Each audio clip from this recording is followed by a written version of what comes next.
ಮರಗಿಡದ ತಲೆಯ ಒರೆಸಿ ಹಿಮ ಬಿದ್ದ ನೆಲವ ಗುಡಿಸಿ ಆಹಾ ಹೊಲಗದ್ದೆ ಇನ್ನೂ ಎಂತ ನಿದ್ದೆ ಎಂದ ದಿನರಾಯನು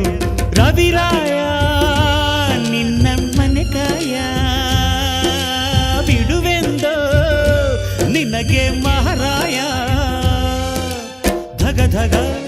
ಉರಿಯುವೆ ಜಗ ಜಗ ಬೆಳಗುವೆ ನೀನು ಬರದೆ ದಿನವಿಲ್ಲ